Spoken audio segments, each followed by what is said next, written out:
बातमी येते भोंदू खरात संदर्भातली. खरात प्रकरणी स्थापन करण्यात आलेल्या हेल्पलाईनवर महिला आणि फसवणूक झालेल्यांच्या तक्रारीचा ओघ सुरूच आहे. लैंगिक छळ आणि बळावलेल्या प्रॉपर्टी विरोधात बळकावलेल्या तक्रारी येत आहेत. महिला अत्याचाराच्या तक्रारींचा आकडा हा वाढतोय.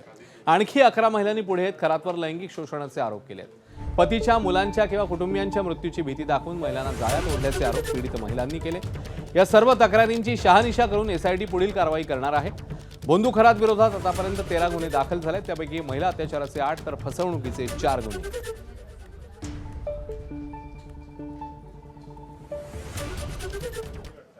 तर खरातवर असलेल्या 12 गुन्ह्यांपैकी 10 गुन्हे नाशिकमध्ये आहेत. प्रत्येकी एक गुन्हा शिर्डी आणि राहतामध्ये दाखल आहे. त्यापैकी एका गुन्ह्याची पोलीस कोठडी संपल्यावर कोर्टामध्ये सुनावणी पार पडली आहे. भोंदू खरातला पुन्हा एकदा दुसऱ्या गुन्ह्यात न्यायालयीन कोठडी सुनावलेली आहे. त्यानंतर आता एसआयटी खरातचा ताबा घेणार. 75/26 मध्ये जो गुन्हा आरोपी विरुद्ध दुसरा गुन्हा होता त्यामध्ये त्याचा पोलीस कस्टडीचा रिमांड राखीव 15 दिवसाच्या एमसीआर त्यांनी मागितलेला आहे. राखीव ठेवला पोलीस कस्टडी आणि त्याला 76/26 मध्ये वर्ग करण्यात आलं. त्याचं पोलीस कस्टडीचे रिमांड उद्या देण्यात येईल.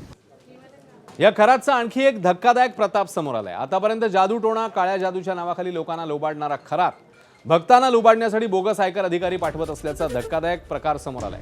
भक्त असलेले मोठे व्यावसायिक आणि उद्योजकांकडे खरात बोगस आयकर अधिकारी पाठवून तडजोडीच्या नावाखाली भक्तांकडूनच मोठी रक्कम उकळायचा अशी माहिती सूत्रांनी दिली आहे. बोगस आयकर अधिकारी पाठवून खरातने स्वतःच्या अनेक भक्तांनाच गंडा घातलाय असं सूत्रांकडून कळतंय. त्यामुळे आता फसवणूक झालेले भक्त समोर येऊन तक्रार करणार का पाहणं महत्त्वाचं आहे.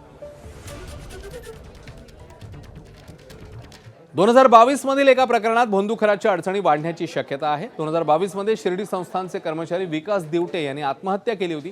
या प्रकरणी पोलिसांनी न्यायालयात प्रस्ताव सादर केलाय. आत्महत्या प्रकरणाच्या फिर्यादीत नाव असताना भोंदू खरातचं चार्जशीटमधलं नाव वगळण्यात आलेलं. मृत विलास दिवटे यांच्या भावाने दिलेल्या तक्रारीनंतर शिर्डी पोलीस ऍक्टिव्ह मोडवर आहेत. तर या प्रकरणाचा पुन्हा एकदा तपास होण्याची चिन्ह आहेत. सरकारी वकिलांचा अभिप्राय घेऊन शिर्डी पोलीस पुढील कायदेशीर कार्यवाही करणार आहेत. एबीपी माझा, उघडा डोळे बघा नीट.